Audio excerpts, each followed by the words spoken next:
Folks, an enormous amount coming up on today's show. Joe Biden has deadly cancer. How long did he have it and who knew? Plus, tape has emerged of him being senile in 2023. Everybody knew. Plus, we'll get to the economy and all of the controversy around it. First, if you're not a Daily Wire Plus member, here's what you're missing. Ad-free, full-length shows from the most trusted voices in conservative media. Access to our award-winning investigative journalism, breaking news, and top headlines. Unlimited access to our entire entertainment library, including the #1 documentary of the decade, Am I Racist? And Dr. Jordan B. Peterson's brand new series, Parenting, premiering this Sunday exclusively on Daily Wire Plus. Live chats with the show, my producers, fans across the country, and so much more. Join now at dailywire.com/subscribe.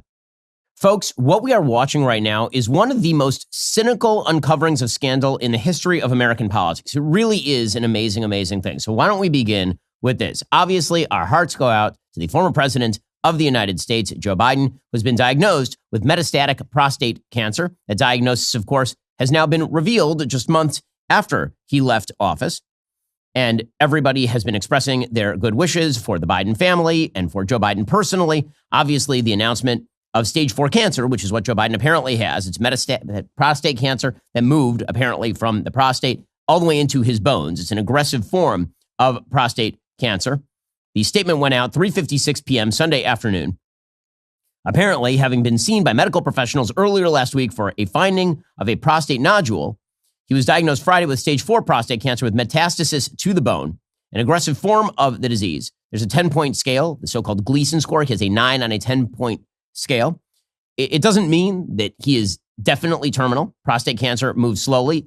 Metastatic means that, of course, it has moved already from its original source to someplace else in the body. Once you have cancer in your bones, obviously the prognosis is not good. It doesn't mean it's necessarily deadly in the next couple of months or anything like that.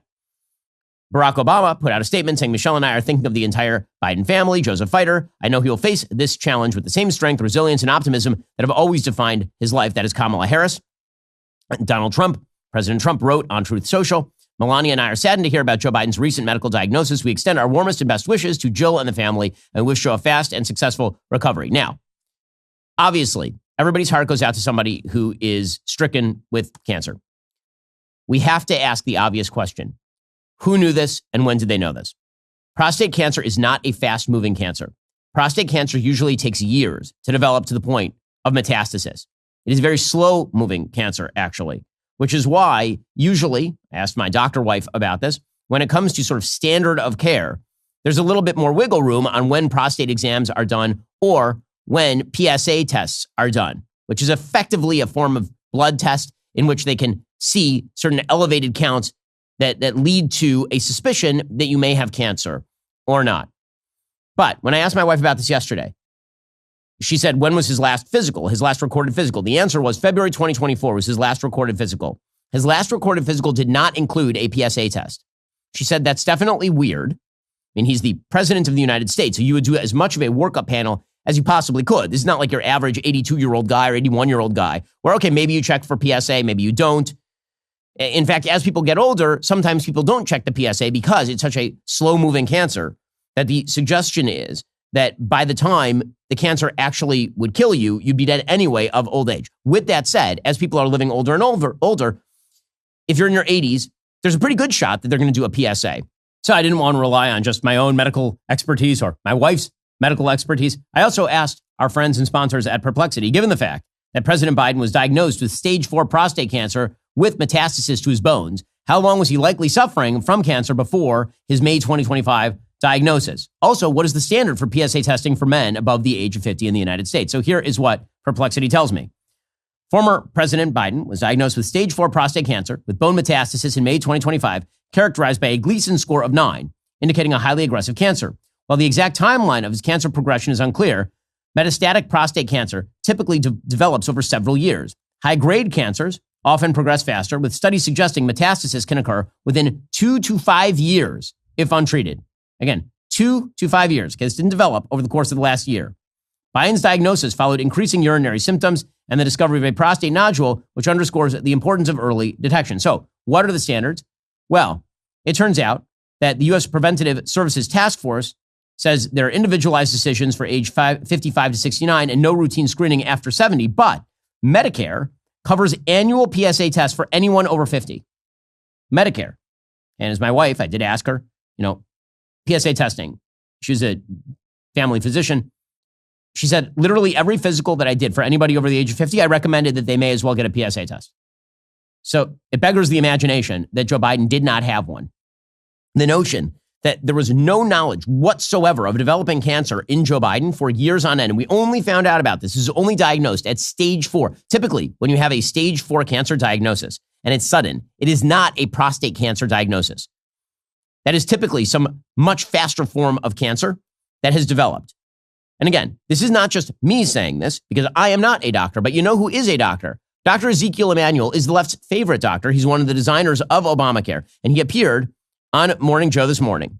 And here is what he had to say about when Joe Biden and family and people around him would have known about a deadly cancer forming inside the president. And this raises all sorts of questions about, number one, when people knew. Number two, if they didn't know, were they deliberately avoiding tests that theoretically could have led to a better standard of care for the president of the United States in order to get him through the election?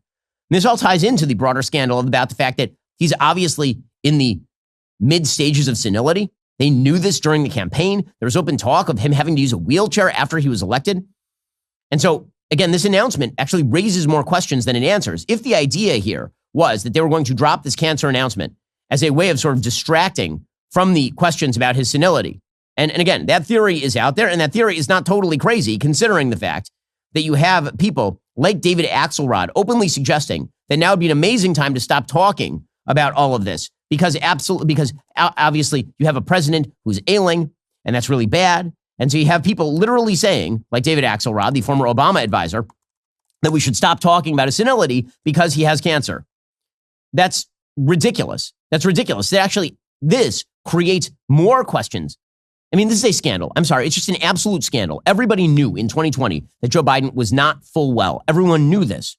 And then we were told by the media for years he was not senile. There was no evidence of senility. And now we're finding out, of course, not only was he senile, everybody knew he was senile, as we'll see in a moment. There's actual tape of him in an interview with special prosecutor Robert Hur. This was the tape that made Robert Hur say, we can't prosecute this guy because he's too senile. And the Democrats at the time said, no. That's Robert Hur being a jerk.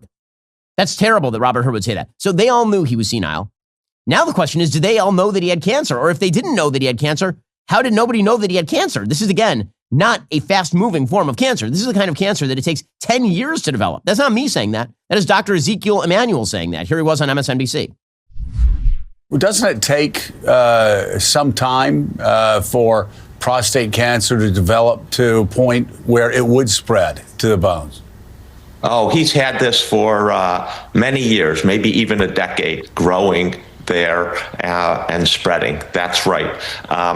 It's a little surprising. I look back at the records, and there's no evidence that when he got his health status and the medical records were released that he had a prostate-specific antigen.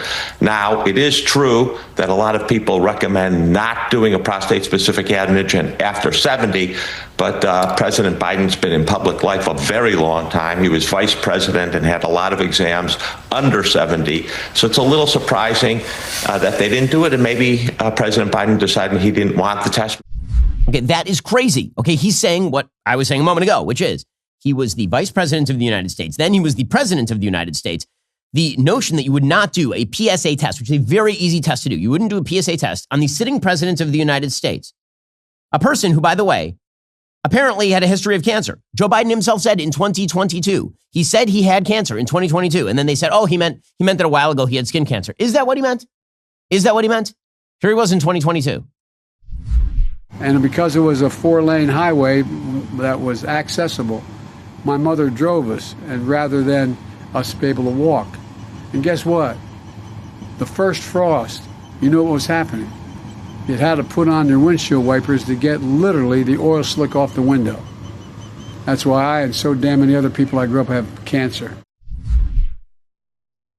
What?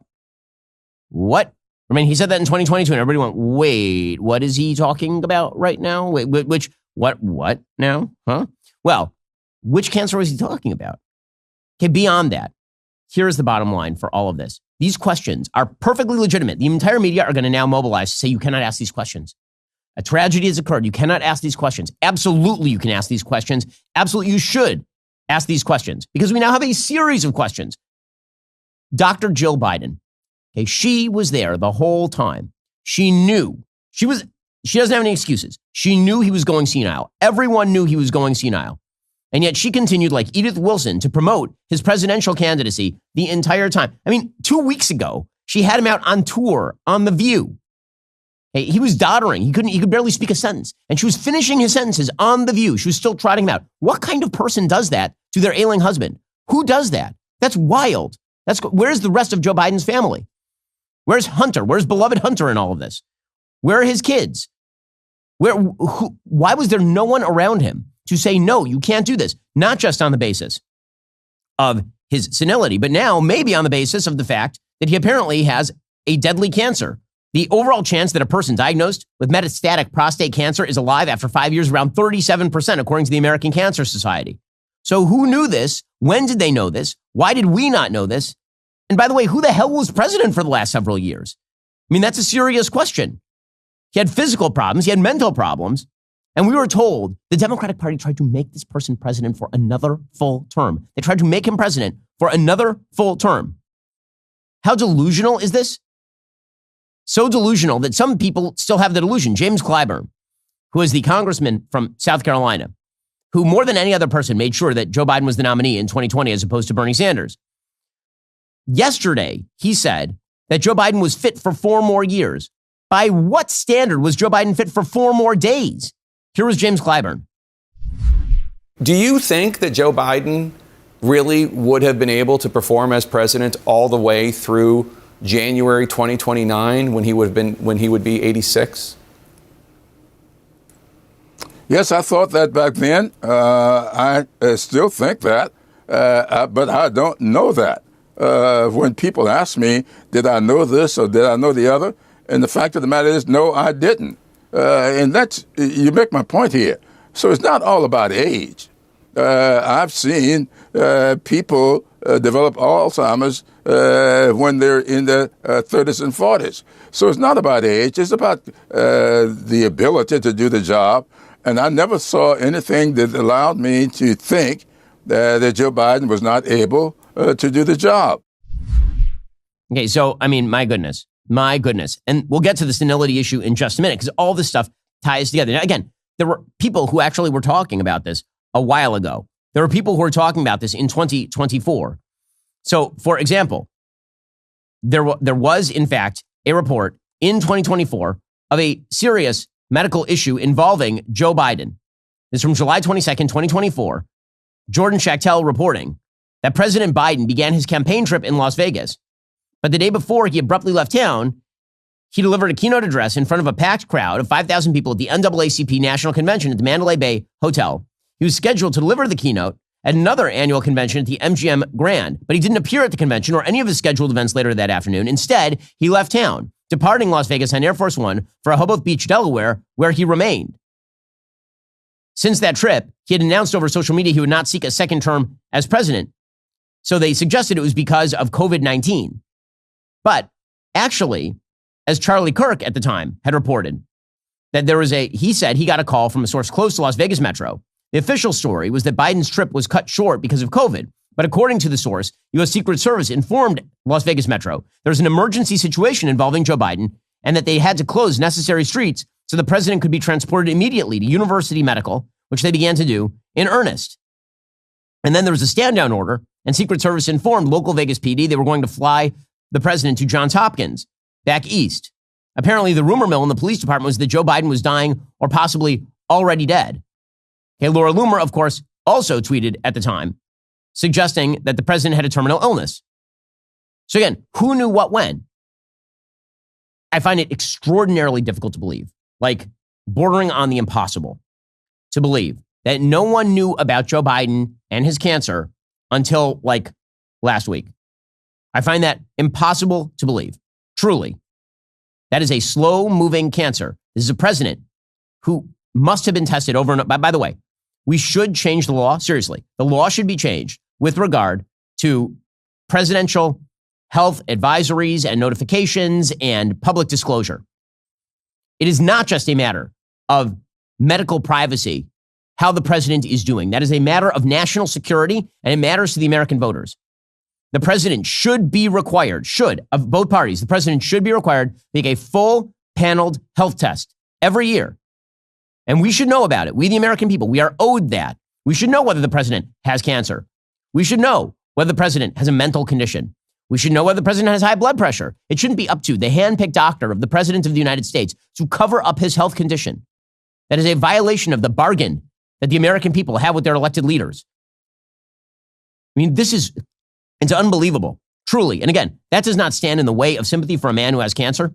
The question I have is, why didn't anyone seem to have sympathy for him over the course of the last 2 years when he was obviously ailing in the middle of public life? It's unreal. It's absolutely unreal. And I don't believe the story. Sorry, I don't believe that you only found out that he had cancer last week. Stage 4 metastatic prostate cancer that takes years to develop. I do not believe that one of the most highly scrutinized people on planet Earth did not know that he had what is a fairly common cancer for people of his age. Nope, don't believe it. We'll get some more on this in a moment. First, your online activity is not private. You know this. Data brokers are tracking everything you do online, your browsing, shopping habits, even your beliefs. In the United States, they can legally sell that information. Companies buy this data to target you with ads. Social media platforms use it to control what content you see. And during elections, it's used to influence your vote. To protect your privacy and maintain your autonomy online, you should be using ExpressVPN. ExpressVPN routes all my online activity through secure encrypted servers, making it impossible for my internet provider to see what I'm doing online. That means you can browse without feeling like somebody's watching over your shoulder all the time. It also hides your IP address. That's the unique number that identifies you online and allows data brokers to build and sell profiles about you. Without access to your IP or activity data, those companies have literally nothing to work with. I use ExpressVPN all the time. I travel a lot, unfortunately, but that also means that I'm on public Wi-Fi. On public Wi-Fi, that means my information is exposed unless I am using ExpressVPN. Plus, ExpressVPN is remarkably simple to use. Just one click activates protection across all my devices, from phones and tablets to smart TVs and computers. Plus, it works on up to 8 devices simultaneously, so I can extend privacy protection to the entire family. Right now, you can get an extra 4 months for free when you use my special link. Go to expressvpn.com/Ben. Get 4 extra months of ExpressVPN, expressvpn.com/Ben. Also, listen, I need to make sure that I'm maintaining my health, hitting the gym, spending time with the family, even with the busy work schedule. When I was a little younger, I used to think I could just power through on willpower and caffeine. And, sometimes I still do, but it turns out that you actually need to eat the good stuff for your body, and that means eating vegetables. But unfortunately, vegetables are God's punishment to human beings. So I'm very thankful to have Balance of Nature, which fits right into even the busiest of days.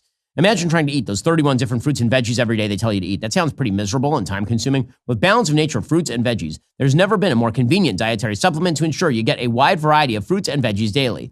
Balance of Nature takes fruits and veggies, they freeze-dry them, they turn them into a powder, and then they put them into a capsule. You take those fruit and veggie capsules every day, and then your body knows precisely what to do with them. It's kosher, so that means I pop it right into the protein smoothie and keep the gun show going strong. Go to balanceofnature.com, use promo code Shapiro for 35% off your first order as a preferred customer. Plus, get a free bottle of fiber and spice. That's balanceofnature.com, promo code Shapiro, balanceofnature.com, promo code Shapiro. Okay, and this, again, ties into a broader cover-up, and that is the cover-up of his health condition, generally speaking. So, to talk about that for a moment, audio of former President Biden, his interview with special counsel Robert Hur got a public airing on Friday afternoon. So Axios originally posted some segments of this audio, and then they posted the full audio. Okay, this, of course, is an interview that Joe Biden did with the special prosecutor, Robert Hur. You'll recall that the left went insane about this particular interview. Why? Well, because it turns out that Robert Hur, early on in 2024, put out an explanation for why Joe Biden was not being prosecuted for mishandling classified documents. And in that document where he explained why he wasn't going to prosecute Biden, he said basically people will see him in the jury as a well-meaning older man with memory issues, which was a very nice way of saying he's senile. And the entire left went insane. How dare Robert Hur say this? Robert Hur must be some sort of Republican operative saying that the president of the United States has memory problems, that he's senile. You might recall Tommy Vietor, Obama van driver and advisor, saying, quote, Hur's claim that Biden couldn't remember the day his son died was an outrageous lie. It's also cruel and irrelevant. Anyone who's experienced loss like that can remember images, smells, bits of conversation. The pain is burned into you. Dates blend together because they're irrelevant. Okay, and he was just one of the people who was leading the attack on Robert Hur for saying the perfectly obvious, which is that the president of the United States did not have a functioning brain. Okay, well, now we have the audio. And guess what? It turns out Robert Hur was actually understating the case. Robert Hur was being kind. He said that he was a well-meaning elderly man with memory issues. No. This is a person who clearly had senility. Clearly and obviously. And again, I asked the question, where was Dr. Jill? Where was the rest of his family? Honest to God. I mean, can you imagine the absolute kind of moral corruption that it would take to have an ailing member of your family in the most visible position in the world, and you keep him out there because what? You still need to clear some cash if you're Hunter, or you still need to get a part in, or you just really, really like the power and you really want to be the person who's signing the auto pen. By the way, who the hell was signing the auto pen? This is not a president who knew what he was doing. Who was the actual president of the United States for the last 2 years of his administration? Who? That's a big unanswered question. Who the hell was the president? Because it wasn't this guy. Here was Joe Biden talking to Robert Hur and not remembering when his son died. And so what was happening, though, when Bo died, May 30th, 2018. Was it 2015 he died? Maybe 2015. I think it's 2015. I'm not sure the months, but I think that was. Yeah. That's right, Mr. President. Oh my God. He couldn't remember the year. Forget about the month. He couldn't remember the year that his son died. I mean, now anybody, again, with sort of a functioning brain can put that together. Even if you forget for a moment, you can put that together pretty quickly.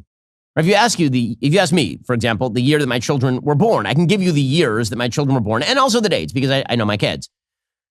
Okay, but like that is not a matter of him struggling. That is a matter of him not, he has to be reminded by people around him the year his son died. Okay, again, I don't think that's because the images were so deeply ingrained in his memory that the dates didn't matter. I think it's because he couldn't remember. Here he was. He can't remember when Donald Trump was elected. Here's the audio. And Trump gets elected in November of 2017? 2016. All right. So, why do I have 2017 here? That's when you left office, January of 2017. Okay. Unbelievable. He has to be reminded why he has 2017 on the paper. Even after he's told the date that Trump is elected, November 2016. He says, so why does it say on the paper 2017? This is someone who was ailing. He was ailing in 2023. Everyone knew it. Everyone around him. And his family put him out there anyway. His staff put him out there anyway. By the way, how much do they hate Kamala Harris? And my goodness. They were so desperate to ensure that Kamala Harris was never president that they propped this person up as the president of the United States and tried to make him run for another term. Remember, that is October of 2023. That was a year before the next election, and they still tried to prop that guy up. I have another question. Who the hell around him allowed him to do that debate with Donald Trump? I mean, you want to talk about political malpractice. Who allowed him to do that? That's insane. He was out there going, I'm going to take on Donald. And meanwhile, in the back room, they're all going, wait. This is the same guy who couldn't remember the year his son died or the year Donald Trump was elected. He's going to take on Donald Trump in a debate? Truly? Like, that's it? And remember, folks, if he had not fully collapsed in that debate, he still would have been running. He never would have dropped. Here was Joe Biden being totally unable to put together a coherent sentence in that special prosecutor interview. The period that I was still in the Senate. Anyway, if you remember, there was not pressure. Bo knew how much I adored him. And maybe this sounds so, everybody knew how close we were. There was not anybody in the world who wondered whether or not. Anyway. And so. I'm wondering if this is a good time to take a break. Briefly. No, let me just keep going to get it done. Okay, so literally, that sounds like Robert Hur saying, sir, do you want a break at this point? Because you're kind of falling apart here. This was the person that they said was totally, and remember, the entire media lied to you. They lied, okay? Because You can say they didn't know the specifics. Fine. They didn't know the specifics. They saw the same thing we were saying, but they didn't just say what we were saying, which is this person appears to be alien. They said you were absolutely a Republican operative, vicious and mean, if you pointed out what was perfectly obvious to the naked eye. And they did so little investigation and so little investigative reporting that they tried to prop this person up until he himself had to drop out of the race because it became perfectly obvious to every sentient human being exactly what was happening with Joe Biden during that debate with Donald Trump. That's the scandal. So you have scandal along the line. Here's Joe Biden not being able to remember why he kept classified information. Remember, this entire interview is why he had a bunch of classified information about Afghanistan in his library, like filed and with top secret stamped on it. And here he was. Was this memo, Mr. President, was this something that you consciously kept after your term as vice president? Is this something that you wanted to hold on to? I don't recall. Did I have this? Was this in my possession, this memo? Yes, and to give you some context for this, Mr. President, it was found in the front of this notebook that's on the first page, and the notebook was found in the library at the Lake House in one of the drawers in the cabinet. You don't recall? I don't recall how it got back. I don't recall how it got back in the book because I sent it to the president. I gave it to the president. And this looks like the original. I don't think maybe there's a copy made of it, but I don't think so. It was faxed, just to give you Oh, okay, that's why. Yeah. All right, now I got it. I wasn't sure whether I handed it to the president. It was faxed to the president, which I had the copy. Right. Okay. You had the original. Yeah, I had the original. And I just put it in the book, and that was it. Unbelievable. Even today, the media are still covering this as though it's a Republicans pounce story. That's the way the media work. When Democrats do a bad thing, the story is Republicans pouncing. When Republicans do a bad thing, the story is Republicans being bad. When the Democrats do a bad thing, it's Republicans pouncing. So here is Politico reporting. The audio fed into ongoing Republican efforts to portray Biden as mentally unfit for the presidency at the end of his term, and to allege that Democrats hid that fact from the public. Oh, did it play into that, did it? Well, I wonder how that could have happened. Maybe because it's true. And again, it is absolutely incredible to me that the media tried to cover this up. Everyone around him tried to cover it up. I don't believe for a second that Jake Sullivan did not know that Joe Biden was senile. I do not believe for a hot second that Mike Donnellan didn't know that Joe Biden was senile. I don't believe for a second that Joe Biden didn't know he was senile and that he likely had cancer. I don't believe any of that stuff because I can't imagine in my own daily life dealing with people who are older than my parents, like 10 years older than my parents, not knowing that stuff. First of all, let's just be real about this. As you get older, I've noticed this, just as just a regular thing in life. As you get older, you end up talking about your health problems with your friends a lot, right? Because as you get older, your body starts to not act the way that it was when you were 20 years old. If you've ever been in a room with a bunch of 80-year-olds, half the conversation is about health because it takes up a lot of their time and a lot of their life. I understand. I get it. The notion that none of this ever came up around Joe Biden, the most powerful person on planet Earth. Honest to God, we are lucky the world didn't explode even worse than it did under Joe Biden. When you listen to this, when you realize his health condition, we are honest to God lucky that China didn't go for Taiwan while Joe Biden was president. We are lucky that Russia didn't actually try to break NATO outright, not just attack Ukraine, break NATO outright. Because my goodness, this is insane, totally insane. President Trump asks a relevant question. Whoever had control of the auto pen is looking to be a bigger and bigger scandal by the moment. It is a major real part of the crime that the presidential election of 2020 was rigged and stolen. Millions and millions of people knew that, but the radical left Democrats waged a campaign of inoculation and innocence like none had ever been waged before. This is why the unselect committee of political thugs, who were given a full and complete pardon by the person who wielded the now illegally used auto pen, deleted and destroyed all evidence and information from their corrupt and vicious witch hunt against me and many other people whose lives were completely shattered and destroyed by the historically criminal event. Okay, so again, the 2020 election stuff about it being rigged and all that, again, you can say that it was rigged in the sort of informal sense, that you had the media covering things up that were relevant about Joe Biden, and that part's true.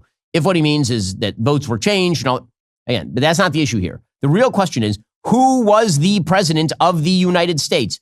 Who was it? I want to know. Everyone ought to know. Van Jones, maybe the last honest Democrat, he said yesterday, we're going to pay for this cover-up for a very long time as a party. I was shocked to see his condition when he came out, and so was the world.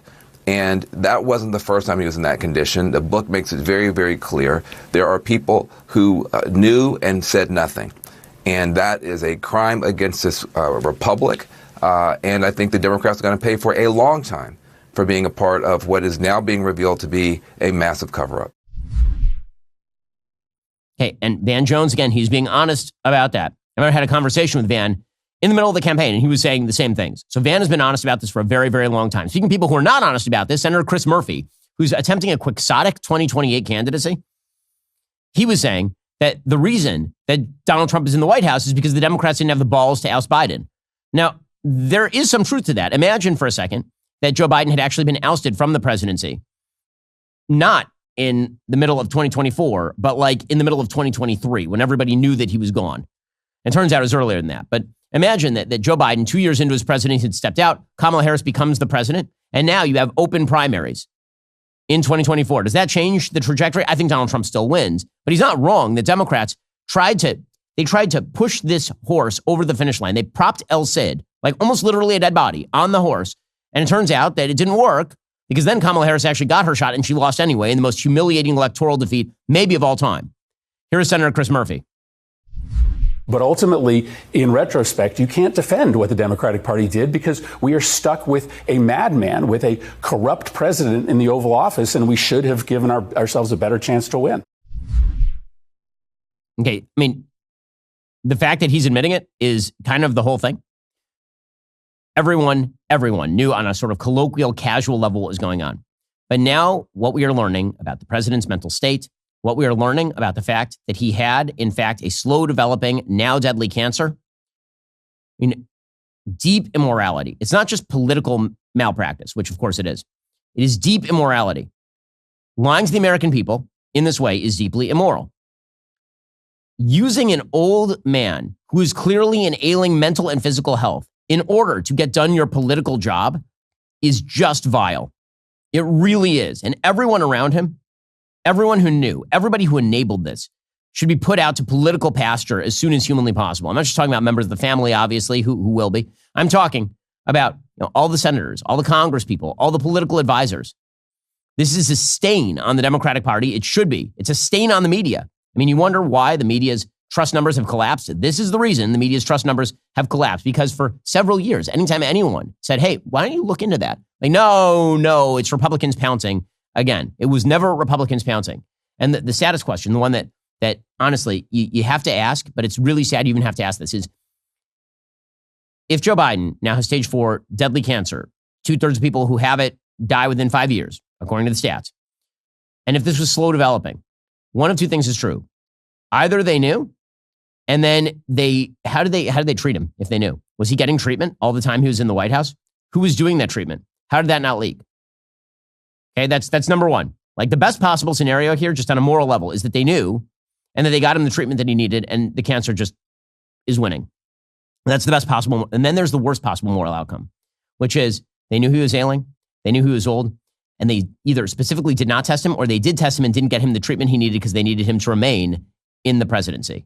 And that one is like the darkest possible moral scenario here. And all these questions are on the table, and they should be on the table, and pretending that it's some sort of grave evil to even ask the question is nonsense.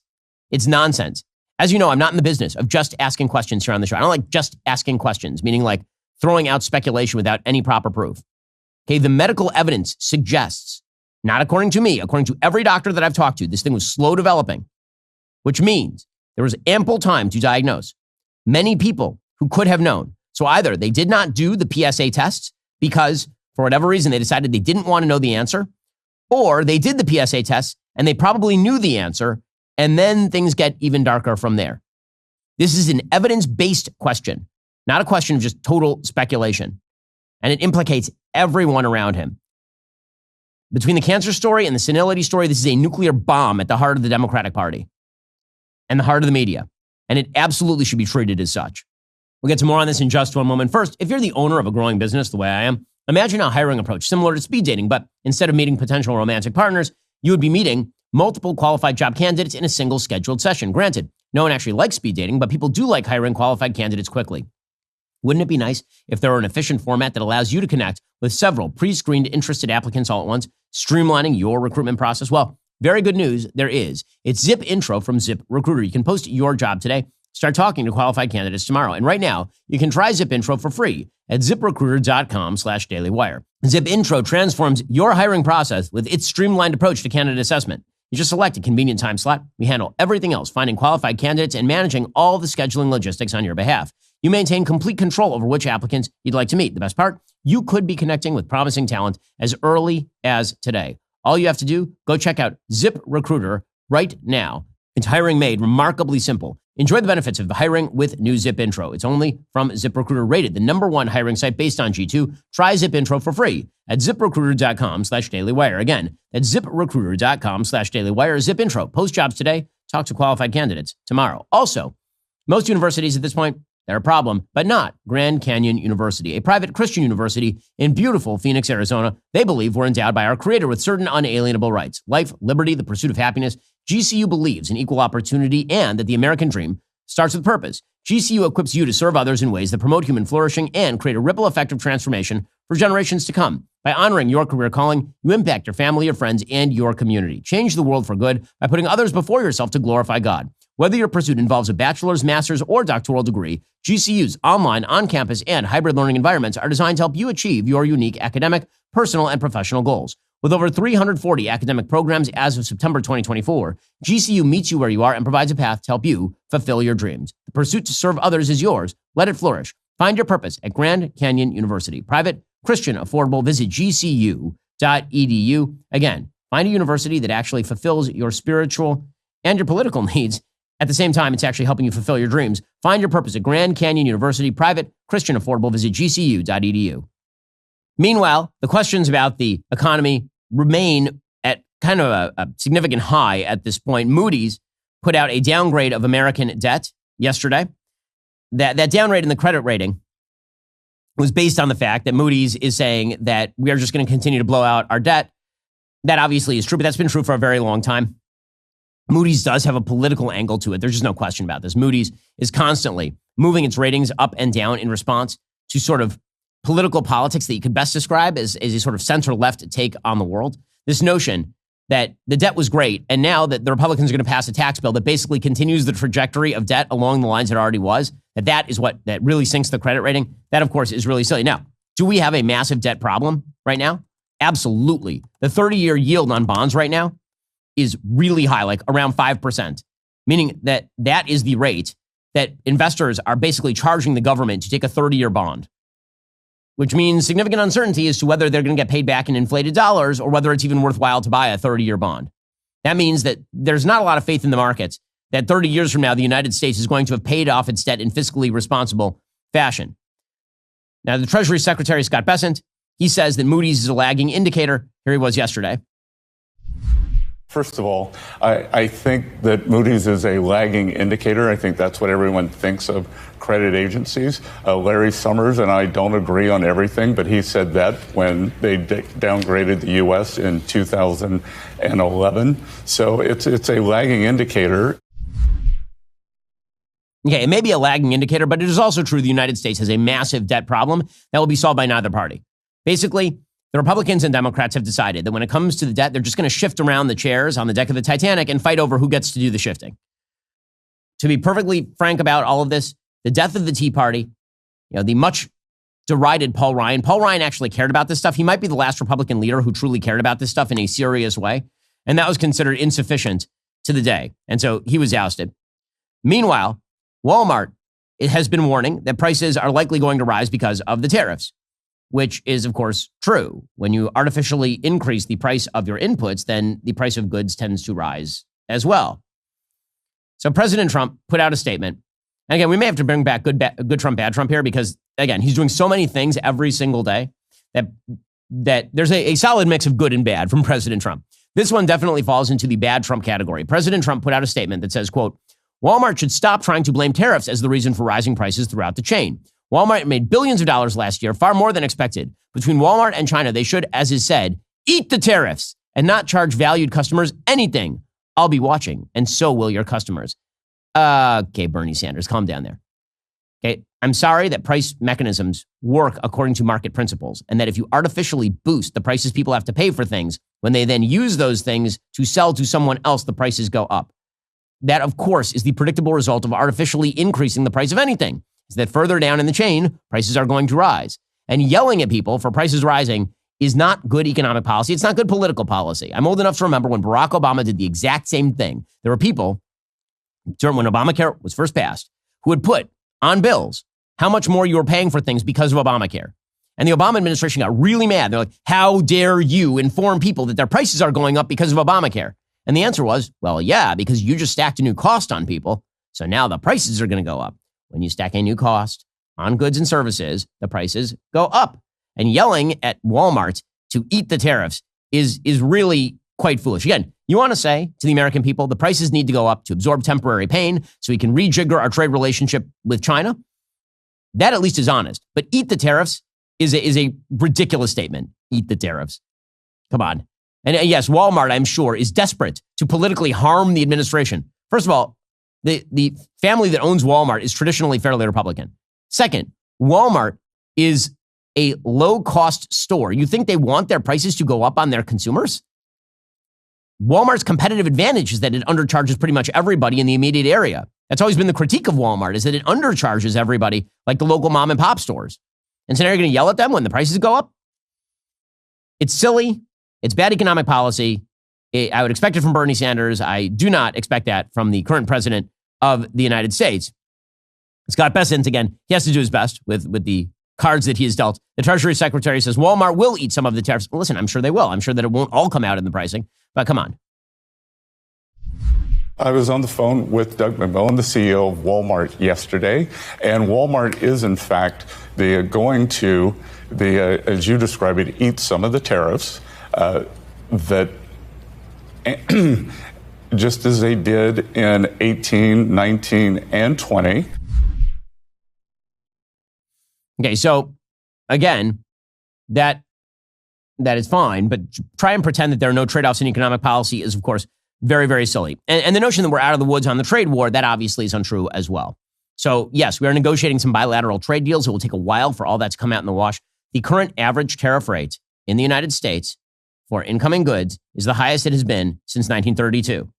Those are additional costs on American consumers. They are. You can make the policy case that we need to do that for whatever reason, reshoring certain levels of manufacturing or boxing in China or whatever, but at least be honest with the American people about it. Scott Bessent, he says that countries are going to have to come to the table even more. I think one of the problems here is that there are a lot of countries who are coming saying, like, let's give you a 0% tariff rate. And the Trump administration is like, nope, still 10. Well, I mean, I don't know what you want people to offer at that point. This means that they're not negotiating in good faith. They are going to get a letter saying, here is the rate. So I would expect that everyone would come and negotiate in good faith. You expect that rate, though, that you would slap on any country that you think is not negotiating in good faith to be above 10%? Well, I think that it would be the April 2nd level. Some countries were at 10%, some were substantially higher. And the negotiating leverage that President Trump is talking about here is if you don't want to negotiate, then it will spring back to the April 2nd level. Okay, so if that's still on the table, if the April 2nd levels are like 46% tariffs on Vietnam are still on the level, again, I think that's an empty threat. I don't think that Treasury Secretary Bessent wants any of that.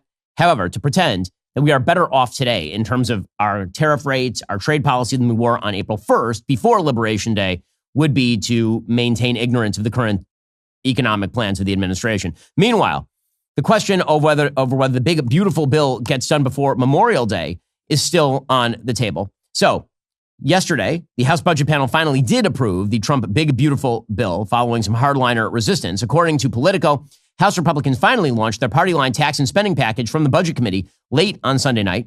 That was after GOP leaders promised some final changes to appease fiscal hawks after a setback on Friday. Just before the late night markup, the speaker huddled privately in a room adjacent to the meeting room with the Budget Committee Republicans who previously blocked the mega bill from advancing. That'd be Representatives Chip Roy of Texas, Josh Brashear of Oklahoma, Andrew Clyde of Georgia, and Ralph Norman of South Carolina. Once the markup reconvened, House Budget Chair Jody Arrington of Texas, who's been tasked with shepherding this thing through, said negotiations over changes to the more than 1,100-page bill are ongoing. Apparently, the promises include speeding up enforcement of several policies in the bill, including Medicaid work requirements, nixing green energy tax perks enacted during the Biden administration, and revoking Medicaid benefits from undocumented immigrants.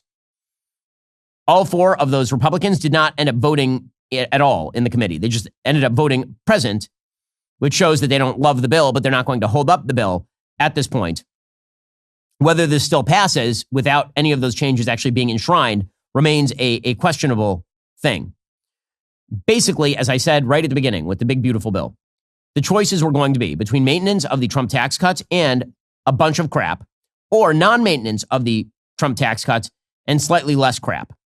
Those were the two choices. It was always going to be a crap sandwich. It was just a matter of how much actual deli meat was in the sandwich and how much crap was in the sandwich.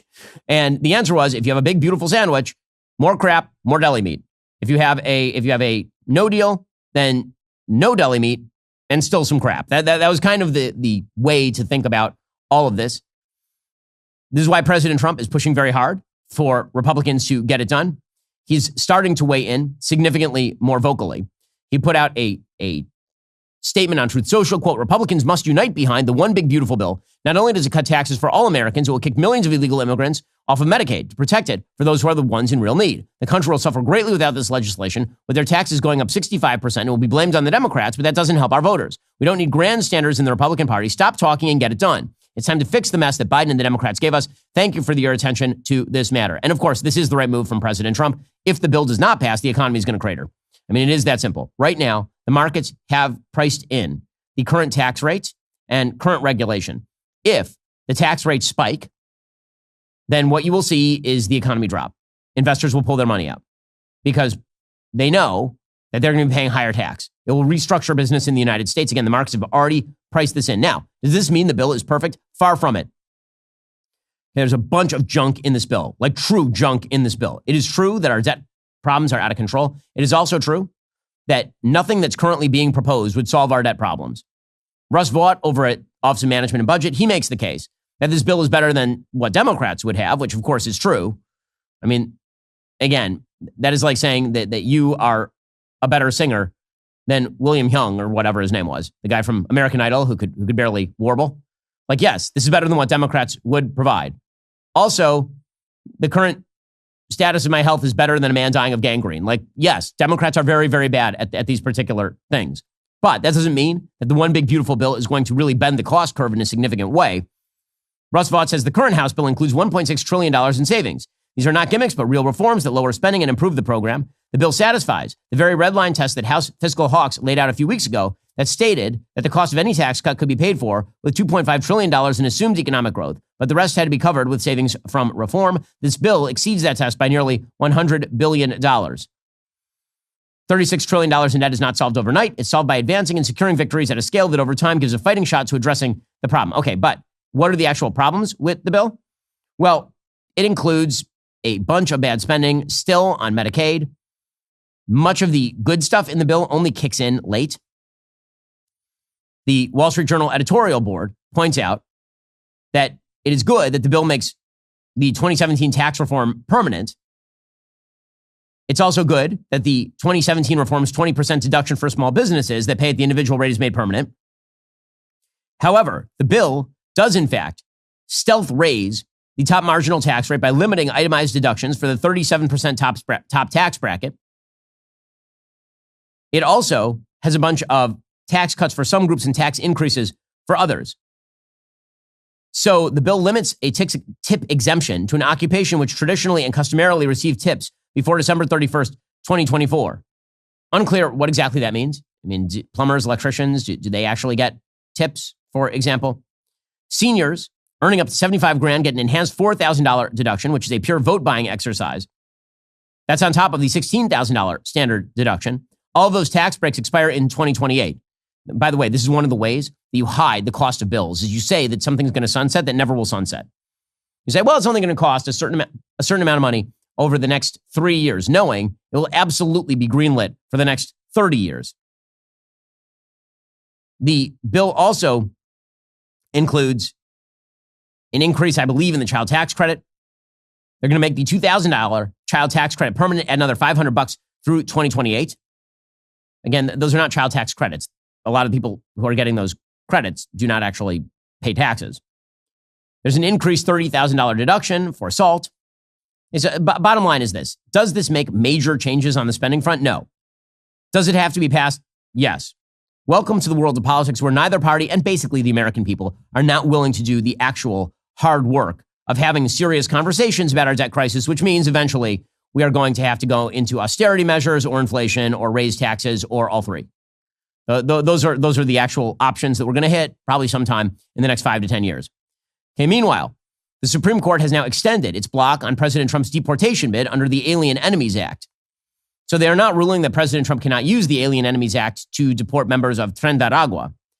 However, the court did put a block on the use of that for the moment because they say that the Trump administration has not given them their due process. Again, this is why I say that I agree with much of what President Trump is trying to do, but you have to do it in a way that is most likely to be successful. It turns out that grabbing people and deporting them and then insisting that they remain deported without just bringing them back for a quick hearing before deporting them again, that is counterproductive. It may look strong on the page, but it actually plays weak in the Supreme Court. So the unsigned opinion, according to the justices, say this means advance notice of deportation and a meaningful opportunity to challenge the deportations in court. 2 justices did dissent.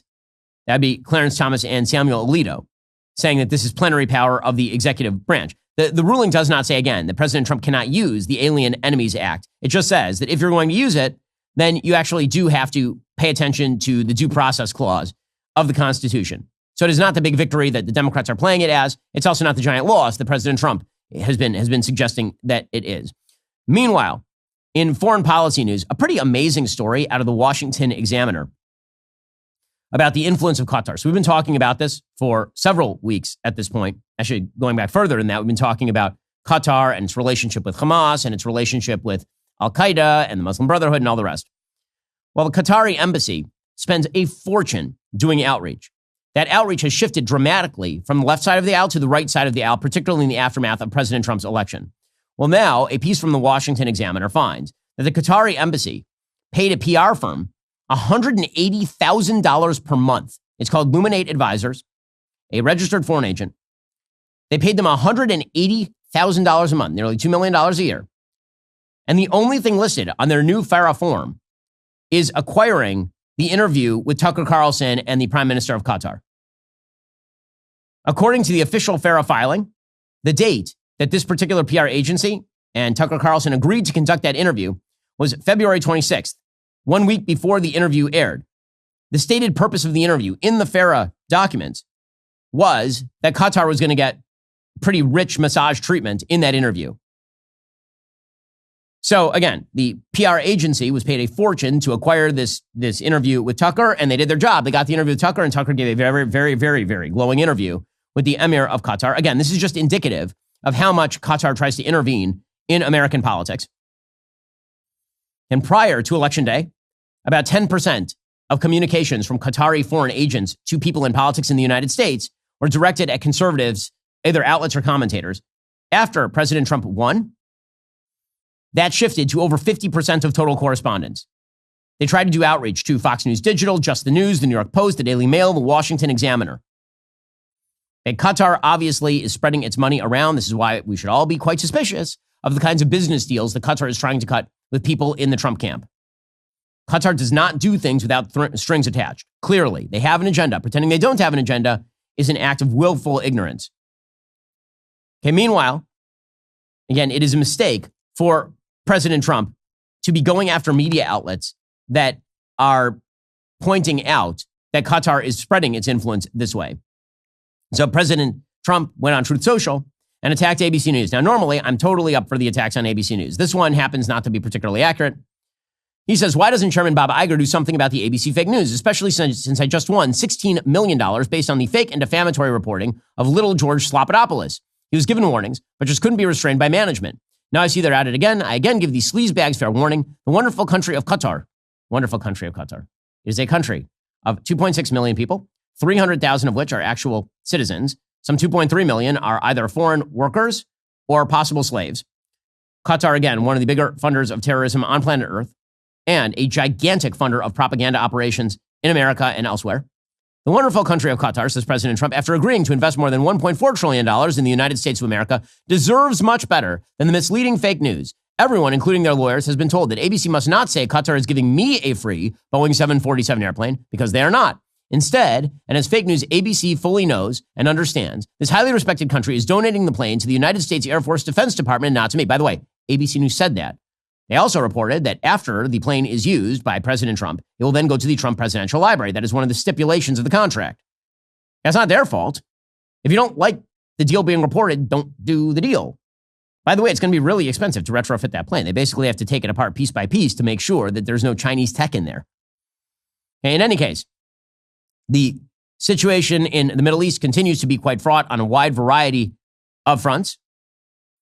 It is now perfectly clear, for example, that Hamas, the Israeli Defense Forces, are now going into Gaza full bore. Hamas has been unwilling to sign on to a deal that would free some 9 or 10 hostages in return for a couple of months of ceasefire. What they want is for Israel to simply withdraw from the entire Gaza Strip and hand them a victory based on them holding a few hostages, which is not going to happen. It turns out, shock of shocks, Hamas's actual goal in the October 7th war was to destroy the possibility of an Abraham Accord between Israel and Saudi Arabia.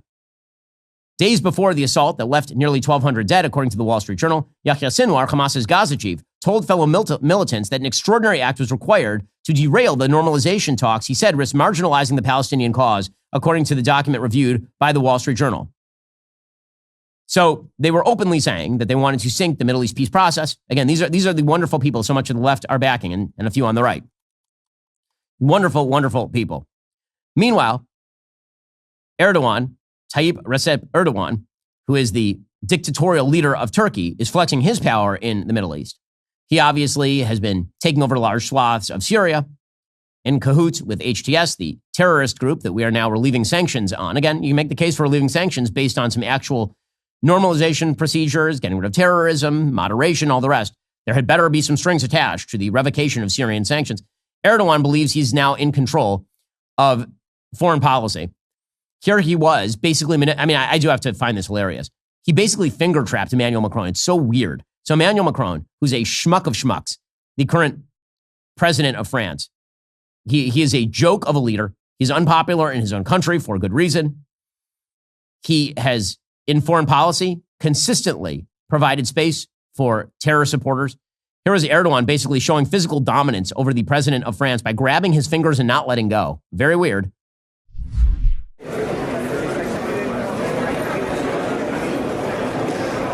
He grabs his hand, and then he just won't let go. He's like holding his fingers, and Macron is trying to get free, and Erdogan just sits there holding his fingers. He's still holding his fingers. It's super weird. Super strange. Oh, my goodness. Oh, I'm so glad that people like Erdogan have taken plenary control of Western policy in the Middle East, apparently. And meanwhile, the question of an Iran negotiation continues. Apparently, new negotiations have been set between the United States and Iran for this weekend in Rome. The question is, what is the actual crossover? So Steve Witkoff, the special envoy to the Middle East, as y'all know, I'm quite skeptical of Steve Witkoff's magical negotiating abilities. Here he was on ABC's This Week explaining that the goal of the United States was 0% enrichment. We cannot allow even 1% of an enrichment capability. We've delivered a proposal to the Iranians that we think addresses some of this without disrespecting them. And so that's important. We want to get to a solution here, and we think that we will be able to. But everything begins from our standpoint, John, with a deal that does not include enrichment. We cannot have that. Okay, so that's great. That should be the standard. Not just zero enrichment, by the way, zero capacity for enrichment. And meaning no centrifuges, no nuclear program in Iran. Iran, for its part, says no. Iranian Foreign Minister Abbas Araghchi told Sky News Arabia, quote, Washington demands are far removed from the reality of the nuclear negotiations, and we will continue uranium enrichment.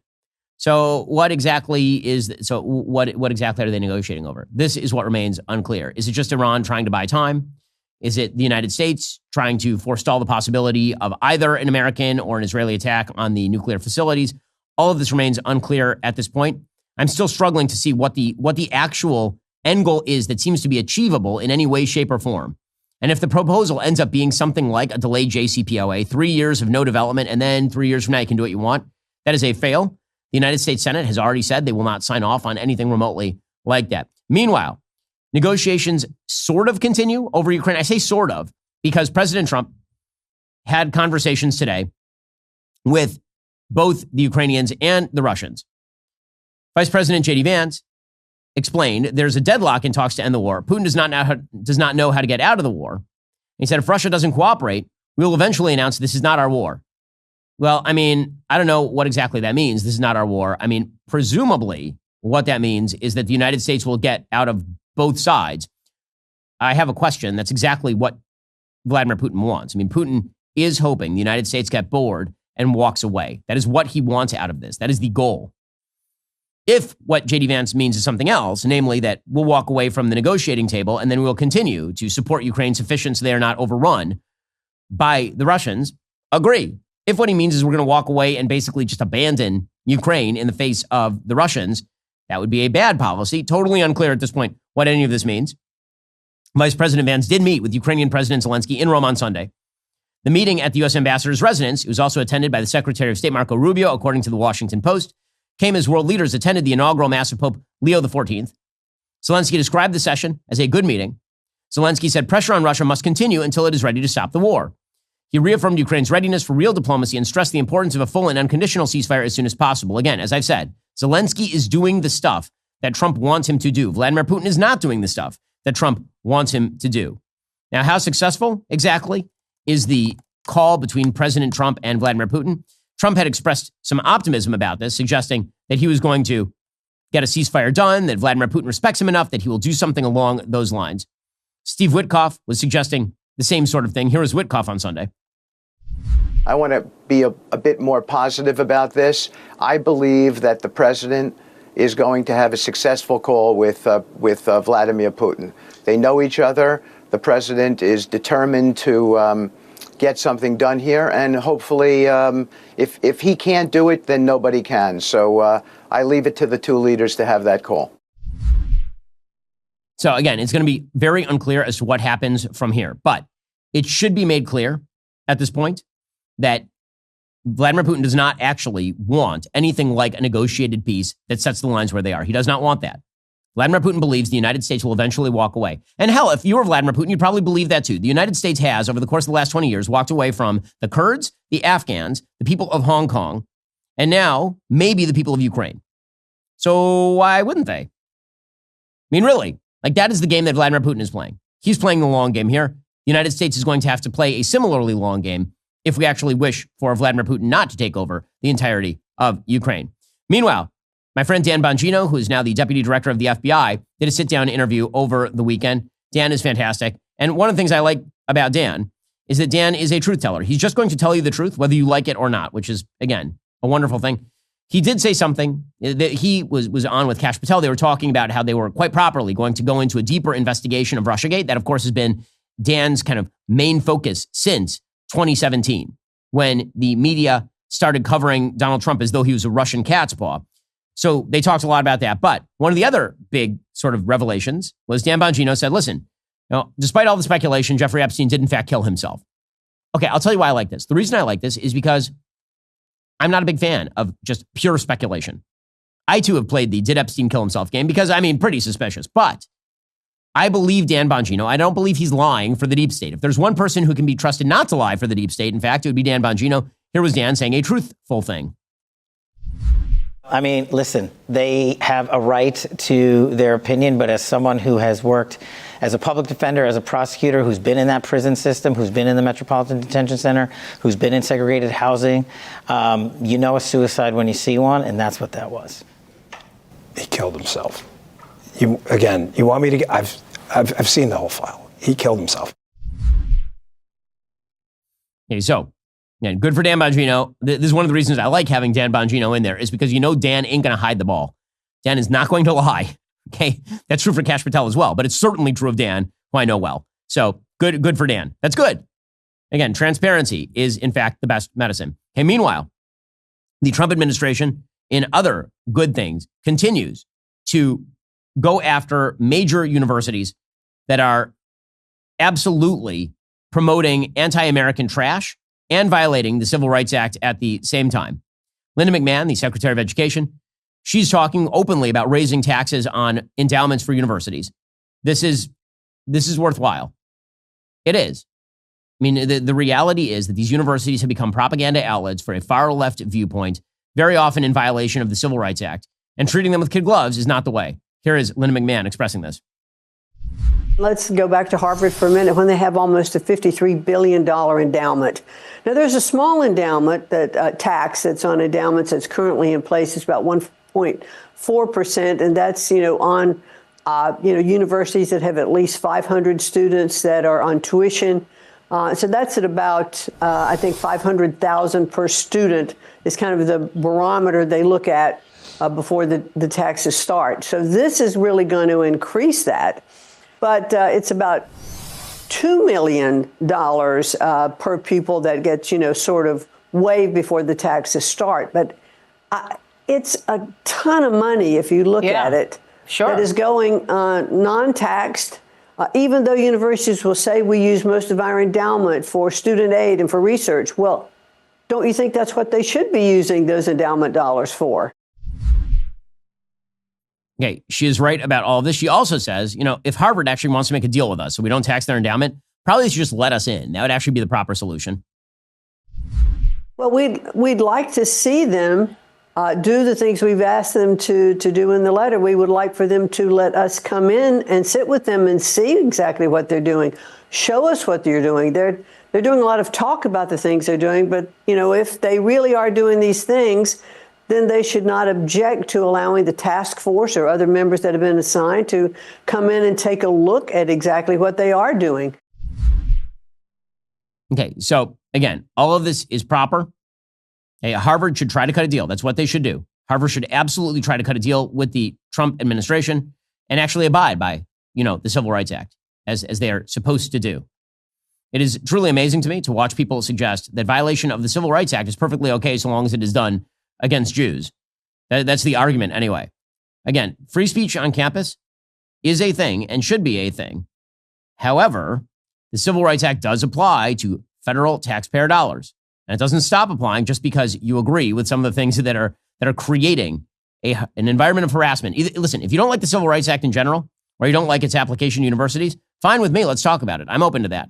But to pretend that the law only applies on one side and doesn't apply on the other is simply silly. Okay, time for Diddy Watch. Listen, I know we really only do Diddy Watch when it comes to Ben After Dark. But the reality is it is kind of a fascinating case. It's mostly a fascinating case because this is what happens when you have a culture that is so willing to look the other way on evil, promiscuous, disgusting behavior that by the time it reaches the level of criminal, there are serious questions about the criminality.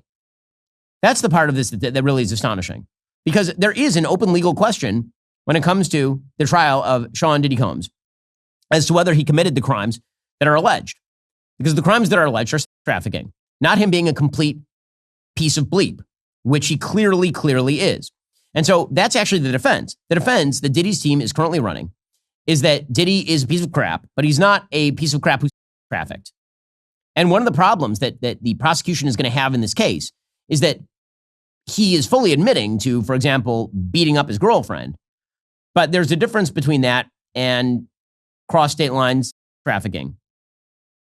And if all these people consented to this terrible treatment and kept coming back for more of this terrible treatment for the money, how criminal is it? That is the question that the defense is leaving on the table. Again, none of that is a go-ahead for his activity. But we have lost in our society the capacity at all to distinguish between the consensual and the moral. We have decided that if something is consensual, it is therefore moral.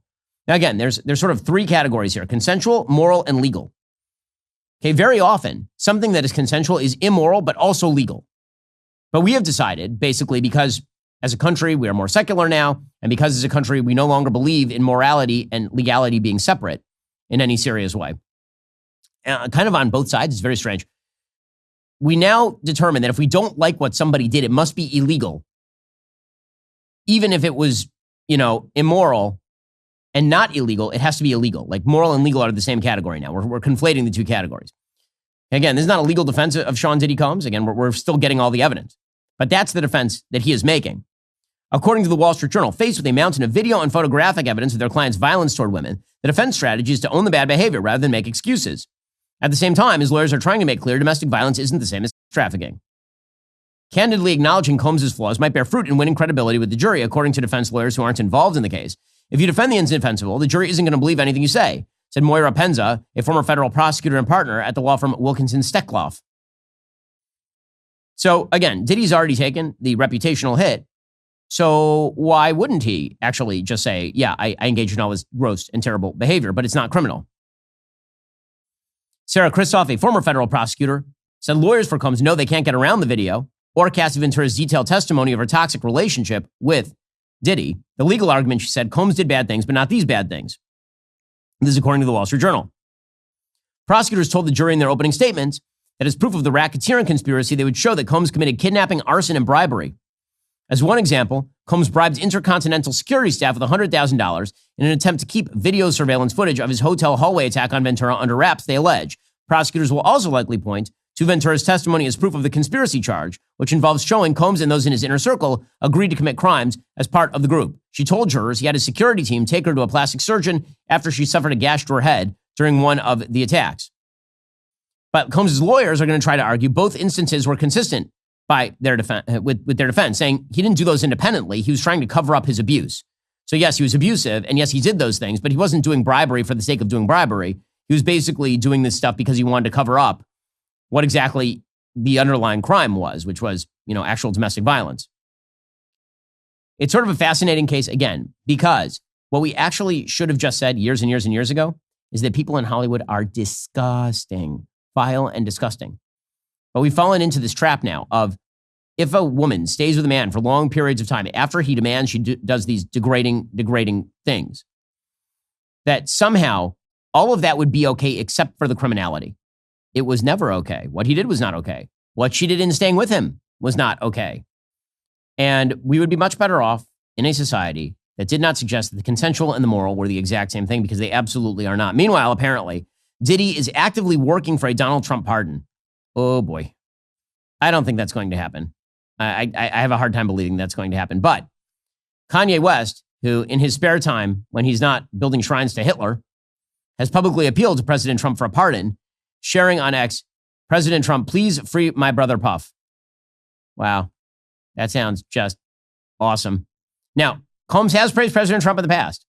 In 2015, he said Donald Trump is a friend of mine and he works very hard. But their relationship turned sour because in June 2017, Diddy admitted, according to the Mirror, I think that, to be honest, we really don't give an F about Trump because black people are in the same effed up position. That's not what we're on. The tomfoolery going on in D.C., that's just regular, everyday business to black folks. That's not surprising. I do not think that a pardon is forthcoming for P. McDiddy. I don't think that is likely to happen. Alrighty, folks, the show is continuing for members right now. We're going to get to the mailbag. Remember, in order to watch, you do have to be a member. If you're not a member, become a member. Use code Shapiro at checkout for 2 months free on all annual plans. Click that link in the description and join us.